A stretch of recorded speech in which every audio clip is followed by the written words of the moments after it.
What's going on, people? Welcome to the Transfer View on United View. What's going on, people? Good morning. Smash a like on the video. Subscribe to the channel if you are new. A whole host of things to talk about this morning. New graphics. It's a new look, a new look.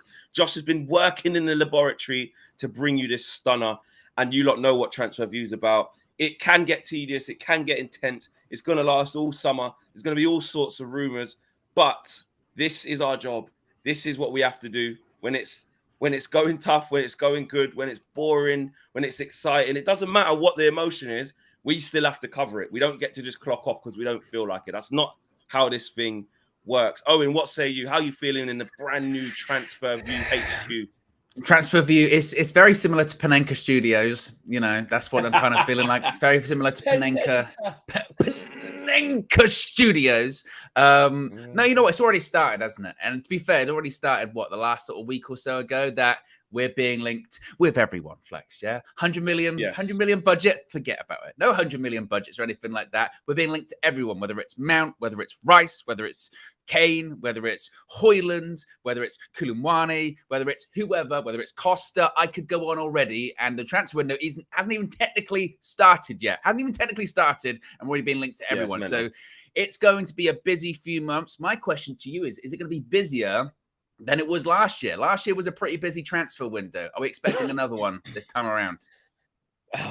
I mean, after being stained last year, when it was actually me and you taking a lot of the grief, saying, hold on, there's still 4 weeks left. It's not open yet. It's not even open yet. So do you know what, Owen? I'm going to be honest.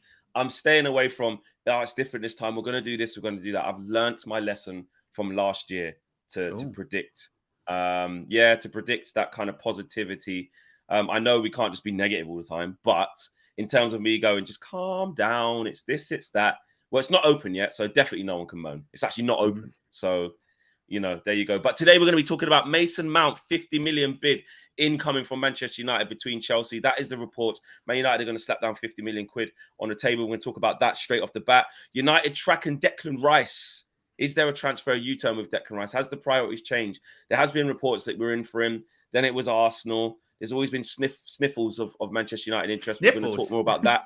Sniffles. Got sniffles of a Declan. There's sniffles. Got sniffles of a Declan Rice imminent bid. Sniffles. Got the sniffles. No De Gea replacement. Ooh, that's not going to go down well. Ooh. Yeah. Cage, you couldn't do that Kane the other transfer. day. Yeah, I know he can't do it. Why can't he do it? Honestly, that guy, honestly. Kane transfer unlikely. We're going to talk about Manchester United's love and passion and desire for Harry Kane, but they still feel it's unlikely. We're going to talk about that. And Harry Maguire's intention is to stay at Man United. So loads to get into. Absolutely loads. Cracking show coming up. Make sure you guys do your pleasantries. Smash a like on the video. Subscribe to the channel if you are new. But Owen, straight off the bat, Mason Mount, what we got?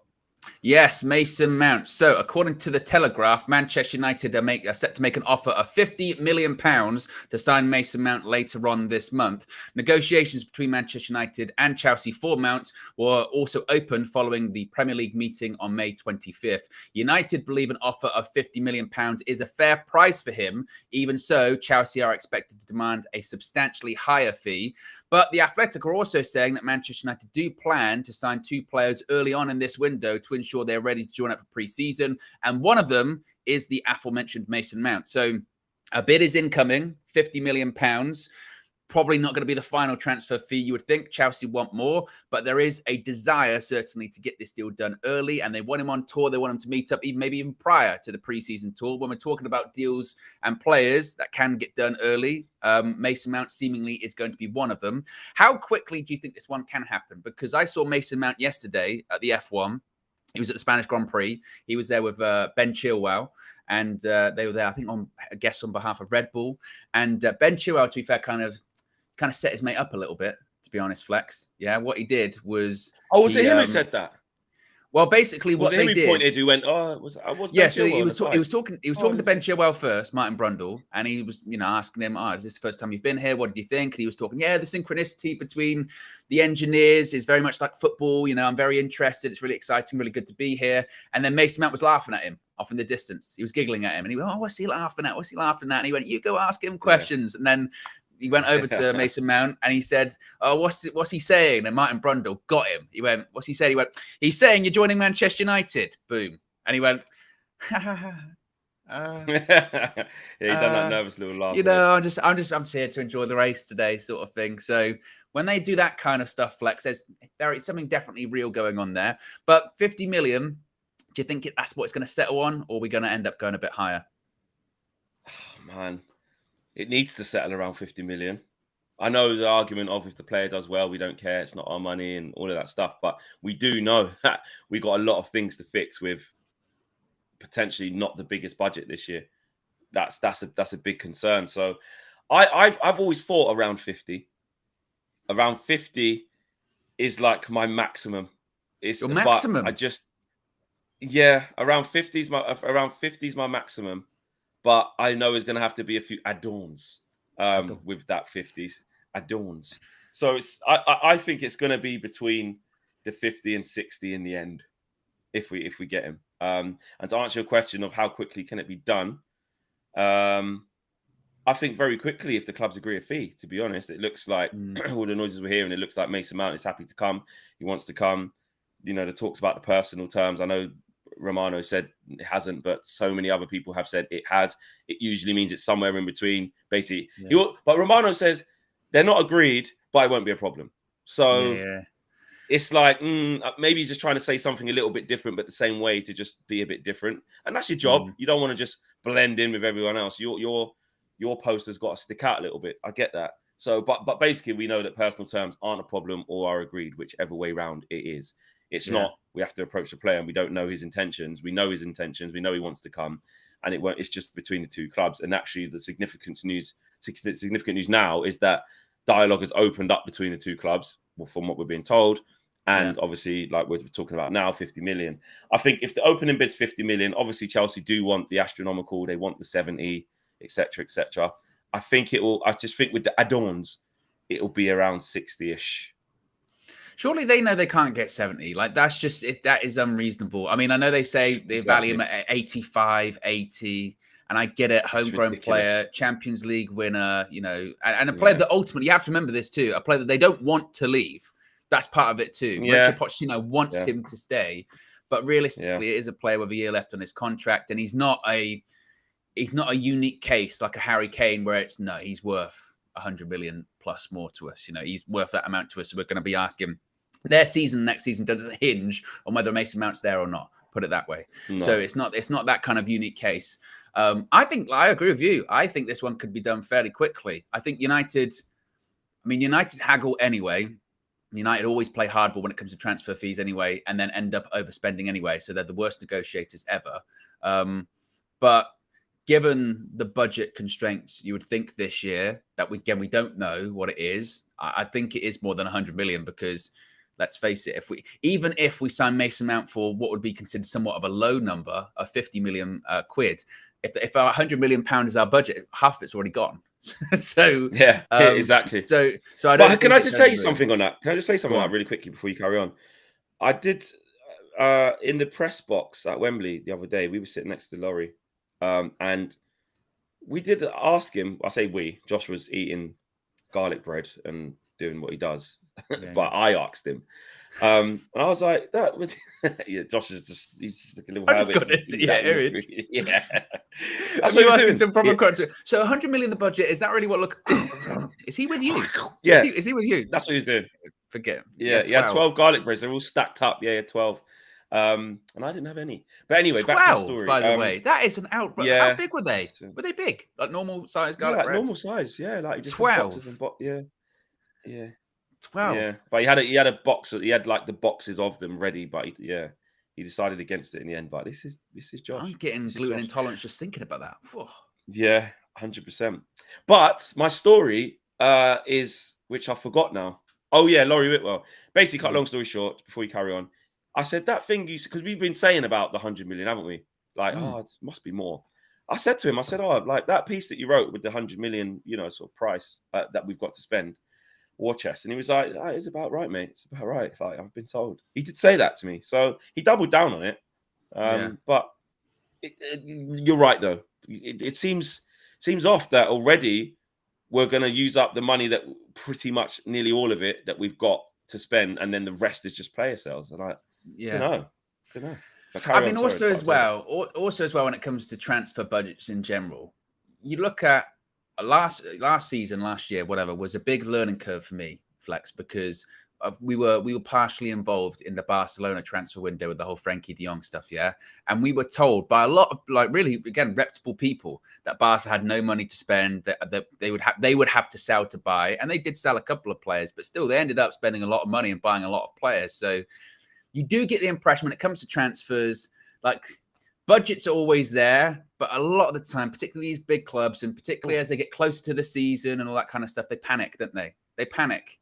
And they go, or if they realize they could actually possibly get a player that maybe they thought they wouldn't get, they'll stretch as much as they can. They'll go over the budget if need be. And also, well, that's what happened last season, isn't it? Yeah, exactly. I mean, that's what happened with United. Here's the budget, 150. I mean, I went to 250 in the end. Yeah. So you find it. It does mean you're ruined in January, as we saw, but we did it in the summer. And I know it's a bit short-term thing, because when you get to January, you want to be able to spend again. That's the whole point. We shouldn't be looking to cut corners. If you need to spend in January, here's another 100 million, or here's another 70 million on a good, strong player if you really need to.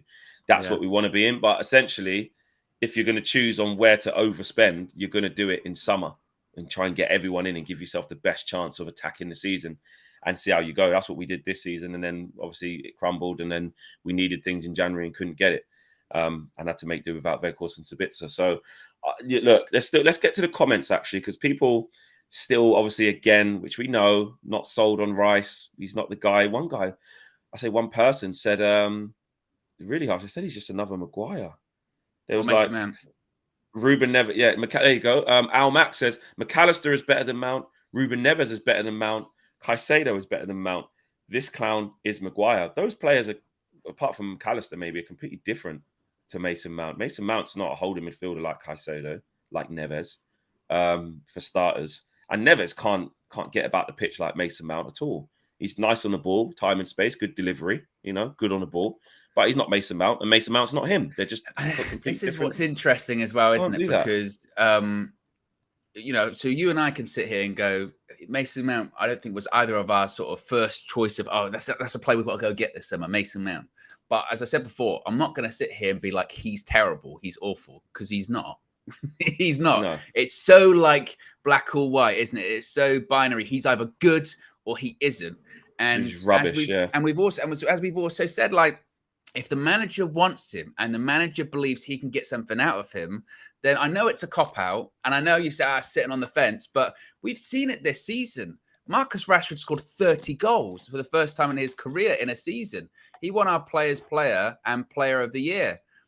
He got Player of the Month 3 times. And that's because of, obviously, his own work, but also Erik ten Hag. He can get stuff out of players that you thought, I didn't see that coming out of them. So if he sees Mason Mount as a solution, not the solution, but a solution or an improvement to his midfield, then I go, okay, wouldn't have been my first choice, but cool.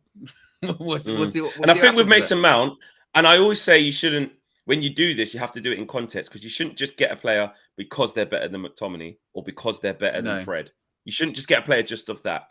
But if we were to just look at the profile, and I don't mean just are they better than, just actually the profile of how we're trying to play, because he's an 8, isn't he, Mason Mount? He plays as an 8.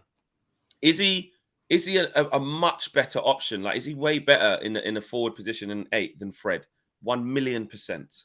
1,000,000%. Again, different types of players. Fred, you'd argue, is not even an 8. We've just tried to play him further forward sometimes, and sometimes he can, do a good pass like he did against for Bruno the other day. Who was that against? Last game, Fulham. Yeah. And we're actually surprised ourselves. Like, when Fred's so high up the pitch and he like has an impact, we're like, bloody hell, But we've tried to play him as an 8. McTominay, not a holding midfielder, can't protect the back four, can't come and initiate plays. It's clear off and play as high as you can as an 8 when he's not an 8. Mason Mount is a specialist in that position. He's better than Sabitzer. He's better than Eriksen there in what we want to try and do. Well, he can do both, can't he? He can do both. Exactly. And he's better than McTominay and Fred. And in the first Lampard season, when they finished 4th with the transfer ban, he played as a 10 that season. Under Tuchel, he was more, like I said, more of an 8. But No, But he's less of a holding midfield player. He's not a holding midfield player. You're not going to see him coming deep to collect the ball to start attacks. That's not what he is. Here's my question. Yeah, here's my question. That's not what we need from him. If Mason Mount was a Manchester United player on Saturday, would he have started in the FA Cup final? 1,000,000%. 1,000,000%. He absolutely would have. I have no doubt in my mind. He would have started Eriksen. Oh, maybe instead of Fred, maybe in that game, maybe. But you don't know. He might have gone. He might have gone Eriksen. He might have gone Casemiro, Bruno. He started instead of Eriksen. Yeah, I think he'd have started instead of Eriksen. Easy. Yeah, exactly. because he does have that more, more mobility to get around the pitch. He's going to last longer during the game. Yeah. And again, this isn't me saying that there aren't better options out there than Mason Mount. That's very much true. But also, and this kind of feeds into, once again, doing this show, is that there is a select pool of players available in every transfer window. Mason Mount's available. And that's also a deal that they feel they can get done early as well. Yeah. So, I think, again, I'm not against this move. I'm not against it. And just before we move on from the Mason Mount situation, I feel like we also we like to look at things in isolation as fans. So when that one player comes in, it's all about just that one player. So we go, well, he's not this, or he's not that. He's not that amazing, or how's he going to start, or how's he? But what we fail to think about is the longer term plan that Ten Hag has for the team. And it starts by getting better quality in abundance, but you have to start by getting 1, then 2, then 3, then 4. Then before you know it, when you look at the bench on certain match days, Mason Mount's on the bench, and you got this player and that player who are really good. And do you know what I mean? Mason Mount can come in, or Bruno's on the bench for a game, and you start Mason Mount and another midfielder that we bought, like Casemiro's on the bench for one game because we've got this other young kid who's coming in and doing bits. Look at City's bench. That's the situation. That's the situation you want to get to. Yeah. Not, but this player is going to not play and be unhappy at this. Yeah, when he signs quality and gets quality in abundance, like transfer window after transfer window, that's how you transform the team to be making it unrecognizable to what it is now, and that's what we want. Yeah, that's what we want. Like he says, double positions. You need double positions. Like that really kind of opened my eyes when I looked at the FA Cup at the weekend, and De Bruyne came off after playing really well, like Kevin De Bruyne does. And then they brought on Phil Foden. And you just, as a United fan, you went, shit, like Phil Foden's coming on. They didn't even bring on Mahrez. They didn't even bring on Alvarez. They had all of those players on their bench. And one of the biggest things that killed us during the game was that we really had nothing. We had nothing in terms of the bench, And if we'd have started with let's say, a Mount in that game, and you can bring on Eriksen 65 minutes, a fresh Eriksen for 25 minutes for the remainder of the game, hey, that's a big deal too. So again, I'm not against the signing at all, as long as we get the right price. Yeah. Show Rama says Flex. So you're saying Mount is better than De Bruyne? Yeah, basically. That's basically what I'm saying. Is I would rather have Mason Mount than Zinedine Zidane in my team. 100%, because it makes sense. It makes sense. Yeah, exactly. And Daniel says Flex is twerking hard for Mount. Oh, I'm twerking hard for Mount. I really am. Welcome back to the transfer window, Fleck. We're back. Flex, get off the fence. Name one player you are against since Fergie left. You openly said no, don't want him, ? That we ended up getting. Did I say I don't want Lukaku at the time? No, because we were going to get Morata. Who have I said I just don't want him? Sancho, Cavani. I was like, hurry up and get him. I was pissed off when we got him, but not at Cavani. But yeah, I suppose I said, why are we getting him? What on earth are we doing? I did do that because it was panic buy. Fellaini. Yeah. But to be fair, and obviously, look, I wasn't doing this back then with Fellaini and all that kind of stuff. But when we signed Fellaini, because we remember we didn't sign anyone that transfer window, and it was like last day sentence. So we're just glad to get someone through the door at that point. We're like, oh yeah, got a signing. How can that happen in the season after? So like, how can that after you win the title? Oh, I don't know. First season under Woodward, we've been broken for ages, man. Honestly, let's not even go back there. We're trying to build for the future. Let's get super chats out before we move on. V33 says 35 million and De Gea goes the other way. Good deal. What you mean to Chelsea? They take David De Gea, do you think? No chance. They've got a Spanish keeper they want to get rid of as well in Kepa. Yeah. And they want to get rid of Mendy. Ahmed says Mount had one bad season. Come on, people, have some vision. Rashford had one bad season, and look at him now. But you're saying Mount's better than Ronaldinho, though, Ahmed. Basically. Come on. Love says Pep, 59 matches, 42 wins, 10 draws, 7 losses. Eric Ten Hag, 61 matches, 41 wins, 9 draws, and 11 losses, I think that is. 1 trophy each before the FA Cup final. Not bad if you ask me. Big up, guys. Thank you, Love. Love says, so you're saying garlic bread is better than Mount? That's exactly what we're saying. Josh would And say, David G. 100%. Josh would 100%, yes. David G says, we're going for Mount and City going for Kovacic. I want us to buy techie ballers so that we don't always play counter-attack in big games, want proactive footy. But I think Mason Mount is good on the ball. That's exactly what he can. Like, he isn't just because everyone says he can press well and he's good off the ball. He's good on it too, I think. Do you agree, Owen? Yeah, I would say technically a good player. I don't look at him and go, oh, he's got a terrible touch, we can't keep the ball or anything like that. Not the most technical best player you ever see, but he's good. This goes to show again with transfers is that if it was the other way around, for instance, if we were going for Kovacic and they were going for Mount, we'd be like, Pep's going for Mount. He must see something. He must see something. And he's younger. Why are we always getting old players? Yeah, there's always that's what I mean. There's always the back and forth. And as I always say, look, if he's successful at United, no one will care. And that's for any transfer this summer. Well, to move it on from an 8 to a 6, people talking about what we'd need if we got Mason Mount. Well, if we got this guy, it would change a lot of perspective. But you talk about not wanting to spend certain money on Mason Mount. It's going to take an awful lot of money to get this guy, Declan Rice. What are we talking? Yes, we are talking about Declan Rice. I will also say we've got nearly 1,500 people watching. Still don't even have 200 likes yet, Flex. That's got to change. That's got to go up. 500. First episode of the transfer view of the new transfer window. It's got to go up. 500. 500. We can do it. Believe.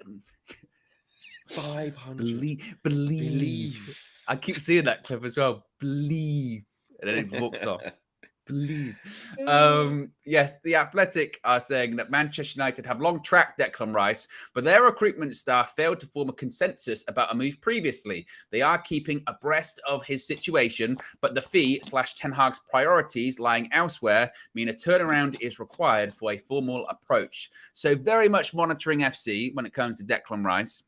They have recruited him for a while. They've monitored him for a while, and they're keeping an eye on what's happening with him and how much it would cost and if they could put a deal together.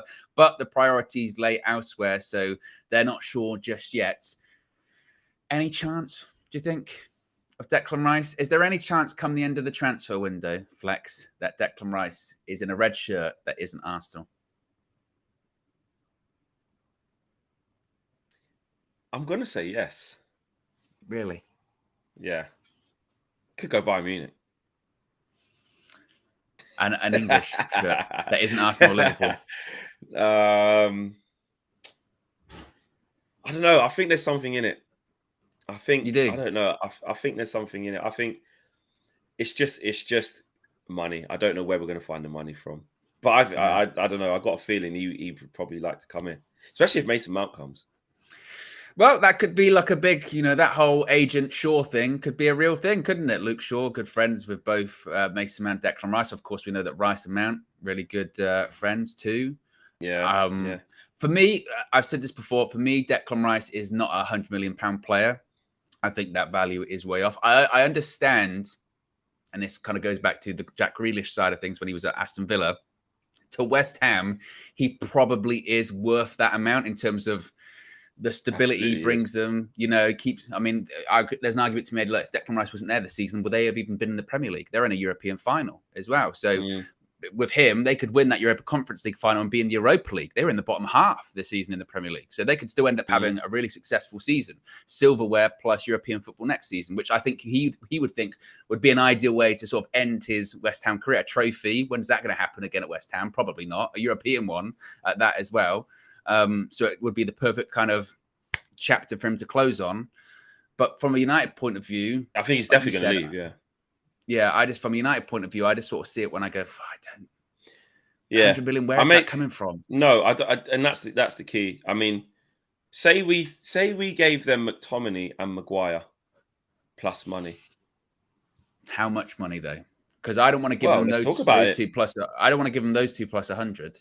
No, That's no, stupid. of course not. No, of course not. Of course not. That defeats the object. The whole point is because we haven't got 100 cash Get it to spend down. on Rice.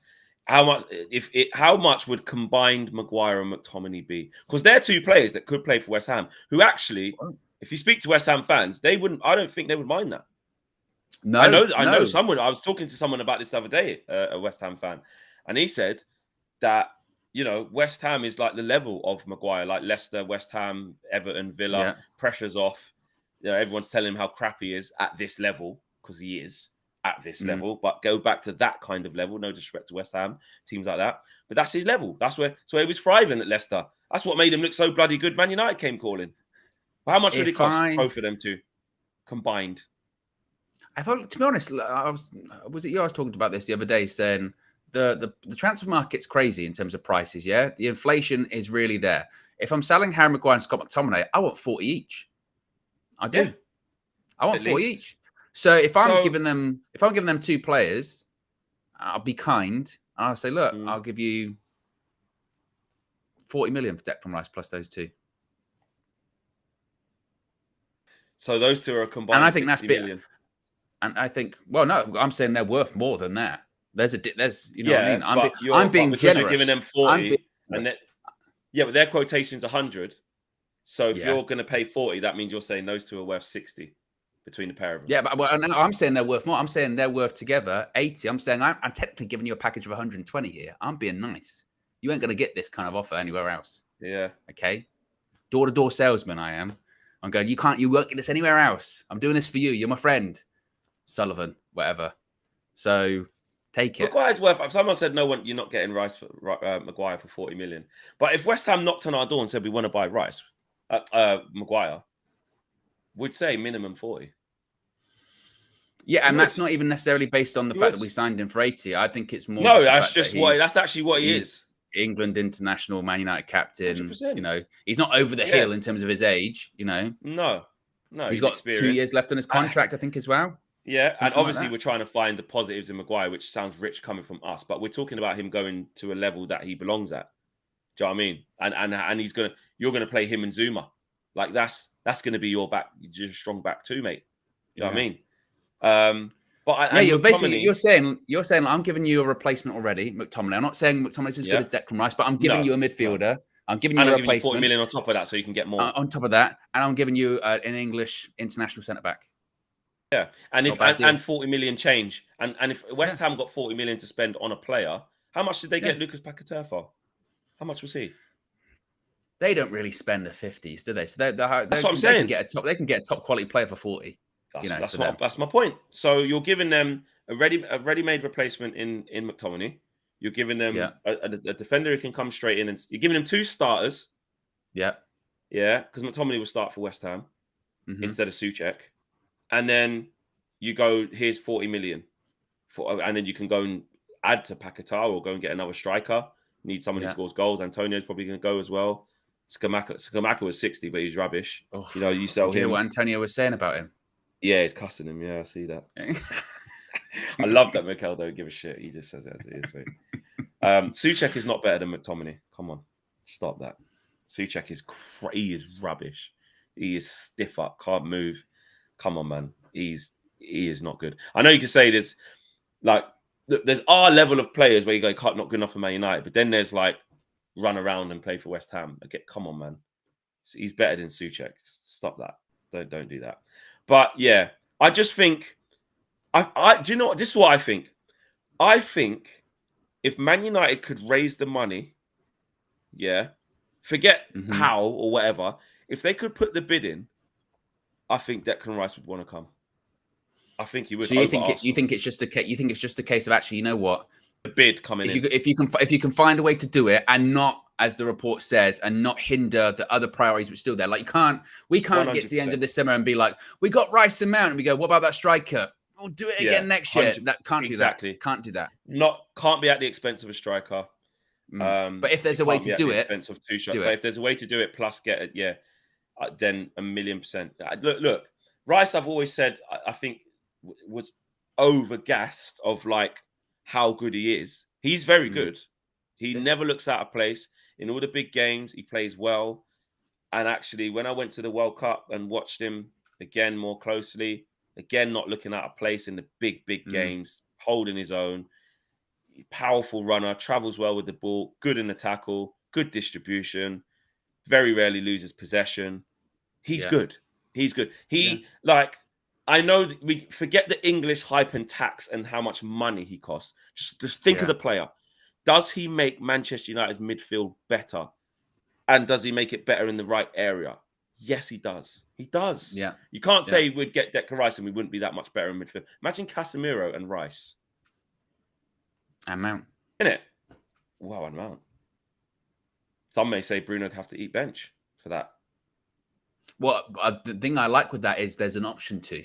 Not saying that Bruno would, but if there's the option of actually, you know what? He ain't playing very well, or Bruno needs to take a little bit of time out of the team, that's an option. We need the option, don't we? That's the thing. We don't have that option a lot. G-Man says, Rice is not the player Flex just described.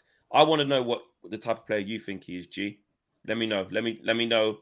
So I said he's good on the ball. I said he can drive with the ball, powerful runner, and his distribution's good, and he's good in the tackle. If he's not those, I want to know. I'd like to see an alternative of what you think he is. Is he just a kick people, get yellow cards just to break up play? Then he's not really a goal getter. That's the thing they keep saying. To score more goals, don't they? That's every time he says that in interviews. Yeah, I remember when we played against West Ham. I want to know what he is. When we played against West Ham a few weeks ago, I thought he was excellent against us. I thought he was really, really good. He's best player on the park. Yeah. Rice is so overrated. It's unreal. He goes sideways all the time. His games for England are so poor. Just against United, he showed up hard. I disagree. Who do we want then this summer? Because I mean, again, is this just a thing that I hate to do the whole British bias. Rice only plays simple passes. Well, that's a bad thing, isn't it? Is this because then I would ask to the comments. Yeah, what do we want? Is this because you've seen such a big sample size? Because you do see him most weeks in the Premier League, in comparison to because we've done this too, where we buy players from abroad, and we go, oh, yeah, they're this, and then they're just like Declan Rice. You know what I mean? And they do what you just said. They do sideways passes and go, oh, okay. What's the main differences? And I'm not saying that one's better. I'm just asking an actual level playing question here. This is to you, Owen, and actually everyone in the chat. What are all the differences? Because I'm guessing there's many. Because everyone's saying Caicedo. What's the biggest difference? Like, is it? Oh my God! Like, is it like? And I'm asking, is Caicedo like way clear of Rice? Oh, like clear. Rice can't talk to him. Rice can't touch him. What's the differences between them two?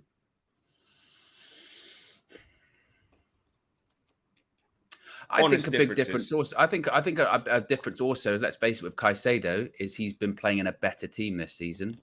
So when you look at Brighton, they play better football than West Ham. Yep. They play more attractive football. He doesn't look out of place, and that in the big games that Brighton have won this season, he's played really well. So maybe that's part of it too. Is that he's playing at a higher level than him. Yeah, and playing in a system in a lot less time. Well, and also probably in a system that's closer to a system that maybe he would be playing at United. Maybe that's part of it too. Because, West Ham aren't renowned for playing excellent, free-flowing, football that Ten Hag would want to play. Whereas with Caicedo, you've seen that at Brighton. You would think if any player can play sort of the De Zerbi ball, they could probably fit into any progressive football team in the league, in the world at this point. I mean, even Pep's kind of nicking De Zerbi's formations with that whole box thing. He did it in the FA Cup final. So maybe that's part of it as well. So we talk about pricing as well. They wanted... Caicedo's just as expensive, or just a little bit less. That's what I'm saying. They wanted basically £70 million in January for Caicedo, who's played 24 Premier League games at that time. I counted it because I was doing the transfers of Sky. And I was like, bloody hell. They want 70 million. He's only played 24 Premier League games. 24. So not even a full worth, not even 38, not even a full season's worth of games. You're saying 70 million. Cool, he's good. He's gone on, back and calmed down, finished the season really strongly. So, it's one season of being really, really good. Now they're going to want more than that. So price-wise, it's not too dissimilar to Declan Rice. So then it is pretty much going down to the ability of the player. Really, isn't it? I'm nervous about signing players from Brighton anyway, because People were saying the same about Basuma last season. What's happened to him? People were saying the same about Cucurella. What's happened to him as well? You know what I mean? Depends which one's in it, because Ben White did all right. Do you know what I mean? He did well. He's looking good. Who else? Oh, is that it? That's the main ones, isn't it? Them three. There's someone else. Neil Maupay don't count. Trossard's done okay. But yeah, it doesn't always transpire to you know they're gonna be it. You know, they're gonna be it. Yeah. Go away, Josh is in the background saying it works if you go to Arsenal. Well, he left there and didn't win anything. Trossard, just like he would have done at Brighton, not win anything. You know, it's the same outcome. Difficult. Same outcome. Yeah. You know, difficult. Yeah. And he hardly, you know, didn't. Yeah, you know, there you go. It's crazy as a cheat.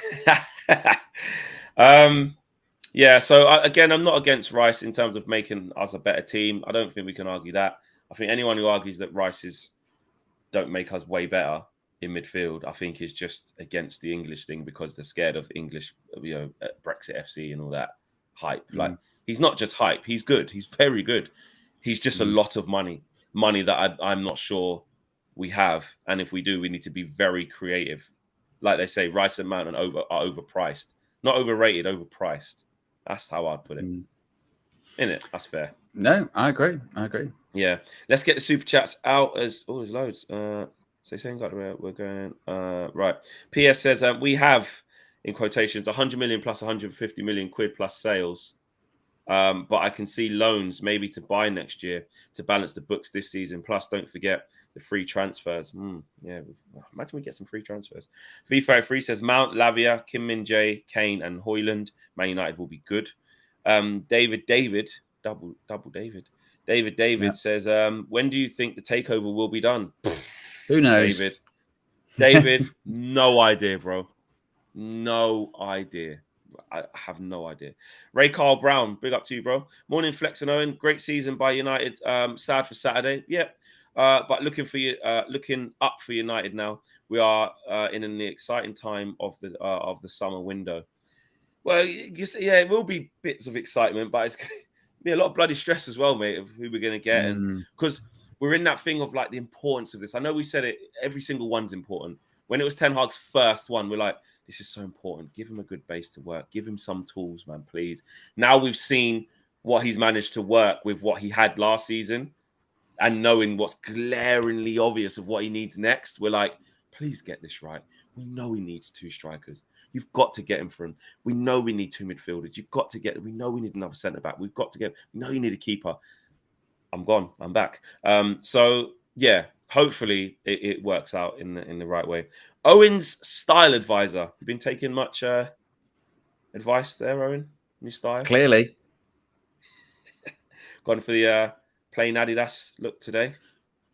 Yeah, well, we're matching it. We're both wearing Adidas, so that works. There you go. Yeah. Owen Style Advisor says, morning, chaps. Mount and Rice will transform this team. Mount has energy and can keep the ball. Rice the same, but offers great protection for the back. Agreed. I think they would change our midfield. And Rocket, big up Rocket, is a United View member as well. As is Ray Carl Anthony, Owen Style Advisor as well.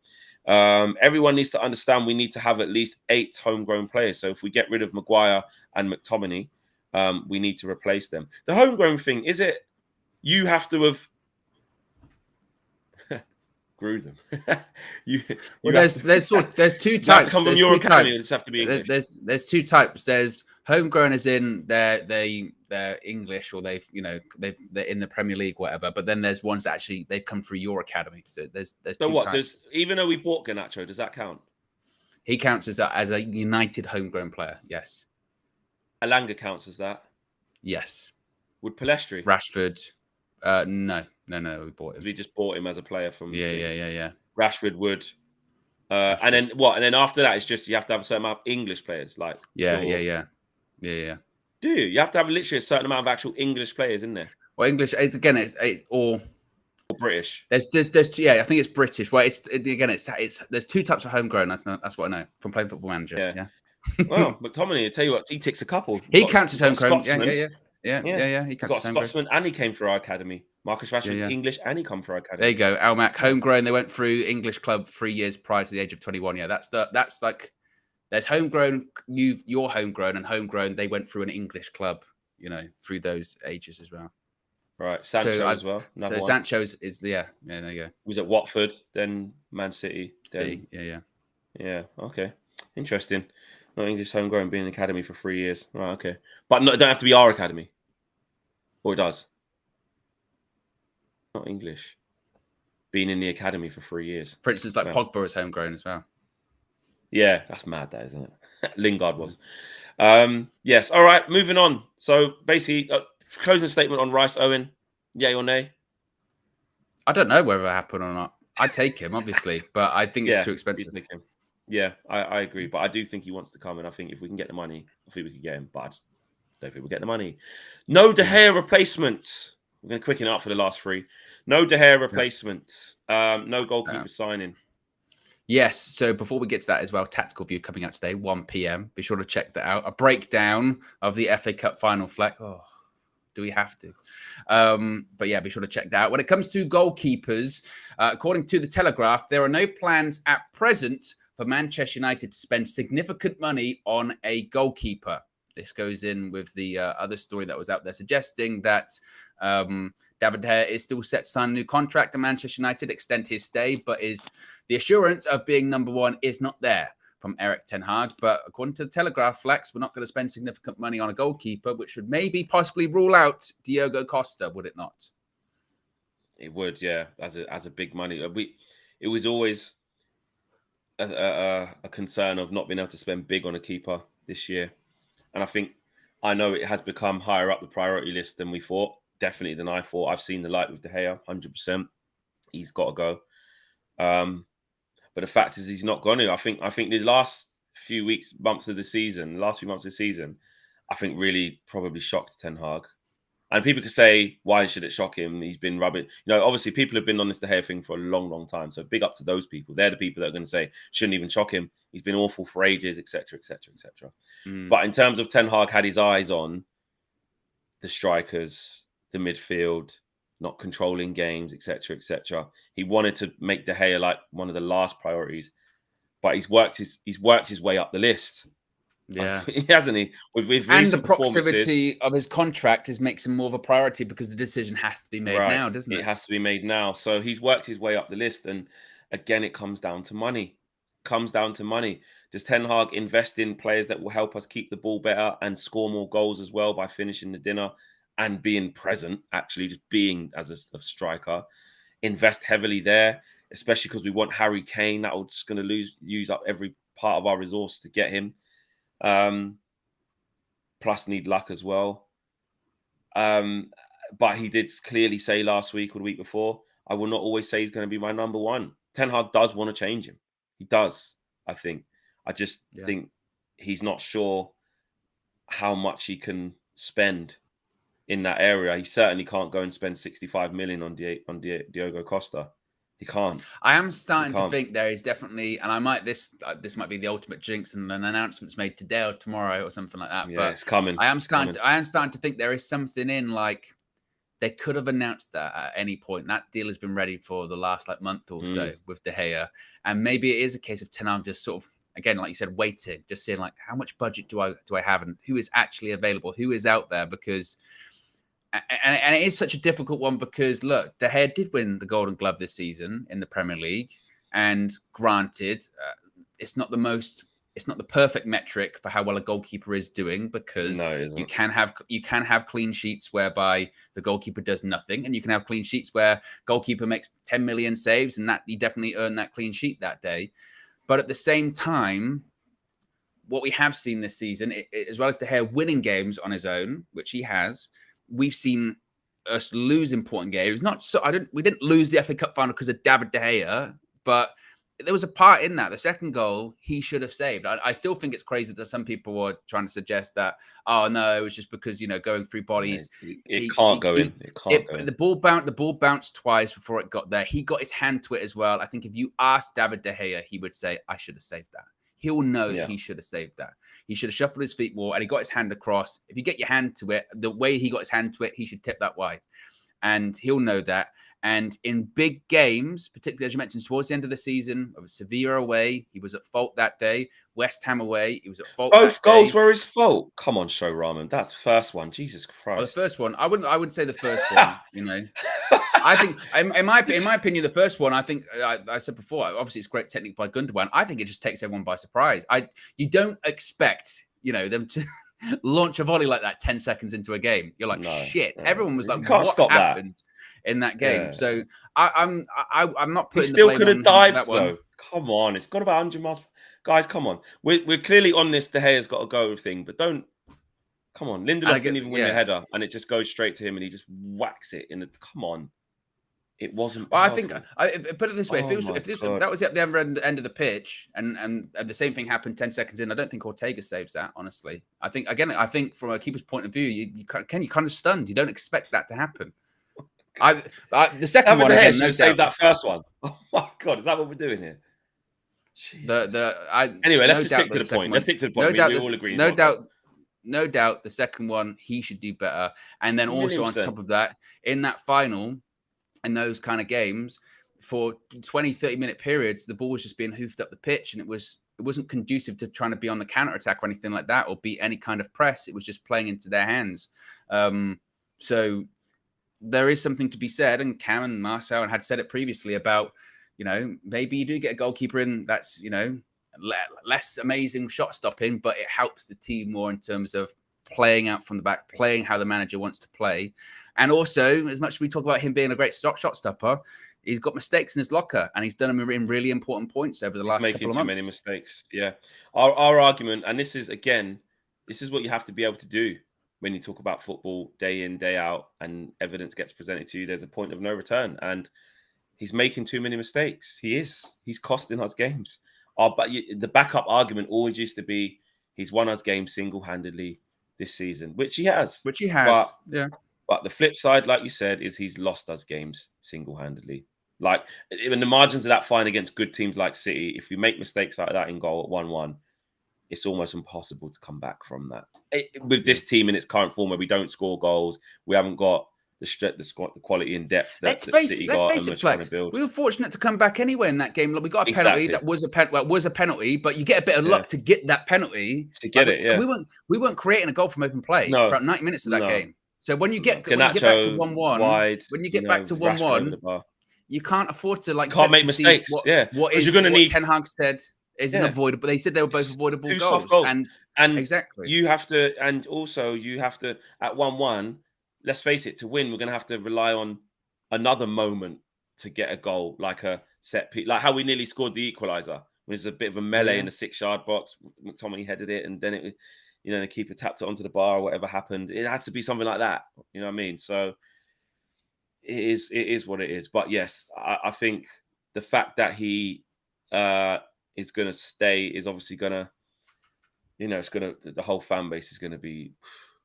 When that gets announced, honestly, it's going to be really toxic. Everyone's going to be like, why? And this is the problem with us. We're doomed next season, all the rest of it. But I am too in that camp of, well, let's get somebody who is young and up and coming. Might be a bit nervous, but like you said, they're more fearless in terms of trying to play out. And they might make a few mistakes shot stopping wise, but it would be better for the team. Going that way, because he's just making too many mistakes right now. I can't stand by that. I can't. Yeah. I did for ages, and I hit my point of no return, to be honest with you. So what can you say? What I can also say though is that we've only got 373 likes. 373 likes. There's nearly 1,900 people watching. We can get to not even 500. We can get to 750. And that's a long way off at the moment. But if everyone here clicked the like button, we'd be at nearly 2K likes. So I'm asking for minimum 750. And by the time we've got 2 stories left, we've got to talk about Harry Kane and Harry Maguire. By the end, minimum 500 onto, and nearly knocked my light over. Jesus. 750. That's what we're looking for. On to Harry Kane, yes. Fleck. On to Harry Kane. On to Harry Kane, but before you do that, Love says, Owen, go in net for United, will ya? We need you. Kanye West says, I don't think that one's going to happen. I don't think that one's going to happen yet. In terms of injury issues, I think that I could be ruled out of action for 2 weeks due to sunburn. let alone any distribution. Yeah, sunstroke, can't get out. Yeah, if De Gea stays next season, I'm going to go to the Himalayas, turn myself to a monk, feed the yaks, make friends with the yetis, and never come back. Very strong there, Kanye. Imran says, been a member for 3 months as well, says, I would rather spend that 50 million of Mount and add it to the Costa fee. Way better usage of the money. Kieran Wood, been a member for 2 months, says, striker is more important than changing keeper. De Gea needs to go, but probs January or next summer. On to Harry Kane. Yes, so Harry Kane, this also comes from the Telegraph saying another player that no one wants. There are more realistic alternatives than Harry Kane being considered by Manchester United for the centre-forward position, but he remains the number one target if a deal can be done. United will push Tottenham to sell Harry Kane, but currently believe that it is unlikely to happen. They are also targeting a left winger and another midfielder in addition to Mount, which is interesting that we're looking for a left winger, considering we've got 1 million left wingers.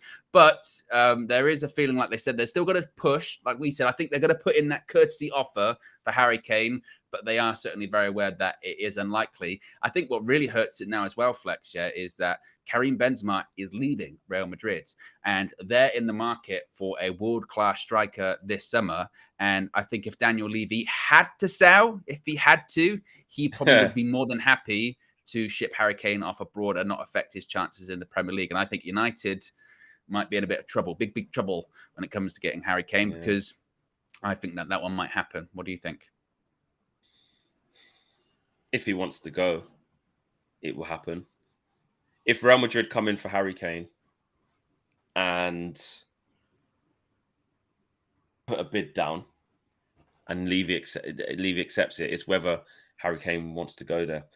I've always thought, though, about Harry Kane, I just see him staying in the Prem. I know there's very limited options. It's only really us he can go to in the Prem, which makes it difficult for him, which is why I think he'd just stay. And I know that sounds wild. People can say, I don't think he'd go Real Madrid. I just don't think it depends how much does he really care about being the Premier League record goal scorer? Does he care more about that? Or does he care about winning trophies? Because let's face it, even if it's not La Liga, he will go to Real Madrid next season and he will win a trophy. Minimum, he will. And he will score a lot of goals in that league. He will. He'll be playing with good players. He's good enough for Real Madrid, but he's too old for us. Flex, you have read my mind there, because no one would even say anything. Benzema was there. He's been old. They would say that's when it would be. Look at Real Madrid. See, they mean business. They're getting a proven goal scorer. He's good enough. He's doesn't matter. He's not too old. But for United, don't even get me started, Flex. Don't even get me started. You've triggered me this morning. Or let him go Real Madrid. He's old anyway. Oh, he's not that. What? Kane's gone Real Madrid? Don't matter, man. He's 30, man. We need younger guys, man. Watch him go, Watch him go to Real Madrid, and they win the Champions League again next season. Harry Kane scores like 10 goals in the Champions League or something ridiculous. And they go, Harry Kane, he's effing brilliant. He's amazing. And we'll be like, but that 30 that he was, and his ankle injuries that aren't even injured. Oh, yeah. Don't even start, Flex. Don't start. Don't play enough games. Always injured. Always injured in January, ankles. Been injured since 2021. Fake news. Always injured. Dodgy ankles. Always injured. Don't score in the big games. Only scores. Watch them score, like, again, 10 goals in the Champions League, half of them are penalties. And they go, but the penalties, because they don't count, apparently. Penalties don't count. Let's just remove them then if they don't count. Oh. Yeah. But no, look, again, we're getting the noises that Man United think it's unlikely they can get him just because it's, again, Daniel Levy. We said it before, didn't we? We think that him and Osimhen are going to stay. But now Benzema's gone, actually. You wouldn't rule out Real Madrid going 130 million for Osimhen, would you? You really wouldn't rule that out. No. I mean, would they try and get Mbappe? I think the fact that they're trying to get rid of Neymar and they've lost Messi, Project Mbappe they have to build a team around him now if they want to. They want to, the Galacticos thing that they tried, or the Harlem Globetrotter thing that PSG tried, has failed essentially. And Mbappe is the only one that they can build around. So yeah, I can't see Mbappe leaving this summer. I know he was so close to Real Madrid the first time, but do you think they'll come in this time and tempt him away and then they lose pretty much all three, or leave Neymar on his Todd? PSG wouldn't do that. So I could see Real Madrid going, this Osimhen kid, let's try and get him. and trying to get Harry Kane. So, yeah, it basically it makes the striker search a lot harder. We already got not that much money, and when you got a mammoth giant like Real Madrid on the lookout for not just a young up and coming striker, starter, the man. I mean, the man to get them back La Liga, because they just lost out to La Liga and they'll see Benzema is Awesome. what, 37? Is he 37, 36, 37, something like that? They'll think, I'll get Harry Kane in. He can be at that level for 6 or 7 for 5 years. years. Of course he can. Yeah, of course he minimum. can. Yeah. And then if that's 100 million, then that's value for money. He's value for money Benzema anyway. was doing madness. Yeah, he's value for money anyway, Harry Kane. This is what I mean. United fans, as I've said before, who are we to turn our nose up against one of a very select few legitimate world-class strikers in the world? Guaranteed goals. I don't understand it. I don't understand it. He's going to go to Real Madrid now. Tabistol says, let him go. I don't want Kane. If he wanted to come, then he had to tell Spurs about it. He never did. I don't want him. And the fee is stupid. Real Madrid with Bellingham, Kane, and Osimhen, Vinicius, Camavinga. Wow. There you go. I watched a little compilation of Højlund this morning with the eyes. It says all elite. Really like Rasmus Højlund, says David Gardner. And respect to Zlatan. What a career. Legend, says JP. Yes, exactly. Yeah. Really does feel like the end of an era, doesn't it? Like just in this generation of footballers. Ramos, Messi's off to Saudi, Benzema coming to the end. Ronaldo's already over there, yeah. Ronaldo's already there. Like it's proper getting, people like, it's mad. We've got 504 likes. Come on, guys. Last couple of minutes before we finish, we're going to talk about Harry Maguire. Smash a like on the video before we do the last topic and round up the show. 750. Let's do it. Come on. If you all do it now, get on the buzzers. Before we get to the last one, PJ says, Mata, Matic, Mount. We only sign players that start with M from Chelsea. We did not utilize the first or second properly, and Mount is the worst of the three. Wow. But we have Ten Hag now. Aminor says, Flex, how can we compete with Real Madrid for Harry Kane? Yeah, you can't. All you can do is say, we want you to, come here and be the face of Man United's front line. And here's a lot of money. That's it. He's got to make his choice. And, the Premier League legacy that you want to break can be preserved here because you're going to break the record here. But he said he could decide to do that at Spurs anyway. So you're right. We can't compete with Real Madrid unless it's Harry Kane who just doesn't want to move his family to Spain and is settled here, which he strikes me as the player. Like, that's why I don't think he'd go there. He just strikes me as the player who's just wants to stay in England and wouldn't move his family out there. That's just my opinion. All Elite says the record this close to immortality, he stays. Okay, well, we'll see. And to finish off, Harry Maguire, Owen. Yes, to end on a massively positive note, Harry Maguire's going to stay. The Athletic are saying a source of understanding of the situation said Harry Maguire's intention is to stay at Manchester United, but Gareth Southgate's comments regarding his England spot could be the issue of a move to the forefront. Those who know the market believe, interestingly, Flex, that he could be worth £40 million was what we were saying earlier on, wasn't it? £40 million is the market valuation. So Maguire's intention is to stay at United, but because of what Southgate said, he's considering possibly moving. When I saw this morning, I went, that seriously is your intention, is to stay at United? You have not played this season. You have literally, since that Brentford game, you have been a bench player. The only time you have played is when people have been injured, suspended, or tired. They are the three reasons you have played.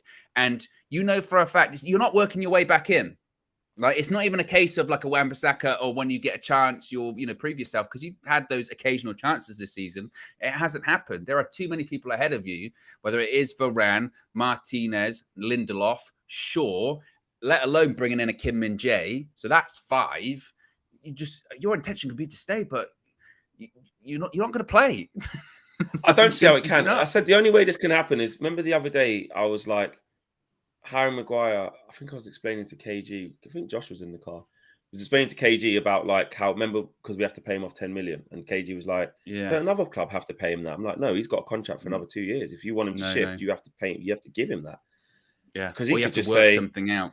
Or you about have to it. work something out, like a compensation package, yeah. Yeah. So, because the other club's not going to foot that bill, they're going to give him their own. He's getting less wages to go to another club from Man United. Well, that's He's part got of to pay the half the wages. negotiation, isn't it? They say so. Exactly. Ben Foster did a really good thing about this a while ago, but he was saying a lot of time that sort of signing on bonus is to replace the money they'd probably lose out on. You know what I mean? So if they know that they've got 10 million left, then their agent will go, look, we want a signing on bonus of 10 million to know that we sort of made whole on the situation, or work something out with United, where United said, okay, we'll pay you half of what's left on your contract or something. You know, we'll work out that payment. Maybe it will get tedious like that. Maybe. Yeah, exactly. So he could say, I want that money, so I'm staying, you know, I'm staying. But football wise, like I said, even like we've been saying, even Southgate is not it. He's gonna say, he's starting to say, no, you're not playing, mate. I can't keep playing you. I can't. You imagine he has a whole nother season like this where he hardly plays. Yeah, I mean, as Southgate will probably say, look, honestly, as well. And the last season, it was a World Cup season, so I needed you and all this kind of stuff. I picked you, but we're in another cycle of international football now. Now we're into European Championship qualifiers. That tournament's only a year or so away at this point, and it's like, you know, the pressure from the media's on me anyway about picking you. If you don't play for another season, I can't pick you. Like, I can't even justify doing it. This season, I've come out in front of the press and said, you're United's best player. You haven't played a game. Or United's best defender. You haven't played a game. Like, what? You know, you put me in a bad position. You've got to play. I want to pick you, but you've got to play. So I think he'll go in the summer, I think. And yeah, he's got to. I don't think he should not be in the position, I don't think, to drag his heels about it as well. He should be proactive for the sake of his career. Because Ten Hag's not going to, one thing about Ten Hag, he's not going to change his stance, is he? He's not going to go, oh, well, I will give Maguire a chance to win his place back. He doesn't want to play in that way. He doesn't want to play like that. He doesn't want to play with that skill set. So it's going to be the same again for Maguire. He's not going to be our starting centre-back by the time it gets to the start of the new season, unless, touch wood, Varane, Martinez got injured again, Lindelof, if he's still here, and the new centre-back were all bloody injured. Do you know what I mean? He's not going to play. So, yeah, there you go. He's got to look at his future. There you have it, guys. Like we said, 1 p.m, tactical view. Cam and myself will be doing that. Make sure you check that out. And full view later on this evening, 6 p.m. as well. So make sure you guys tune in for that as well. First one of the transfer view, tick, done. It's going to be a long old summer. Strap yourselves in, because boy, it's going to be crazy. There's going to be some wild stories that come out. We'll cross all of it. We'll the ones that are complete rubbish, we will literally say we won't give much airtime to. But obviously, things that are interesting, we'll discuss. That's what the transfer view is. Smash a like on the video, subscribe to the channel if you are new. See if we can get to at least 600 on the way out the door. Try that, yeah? Let's do it. See you again later, guys. Peace.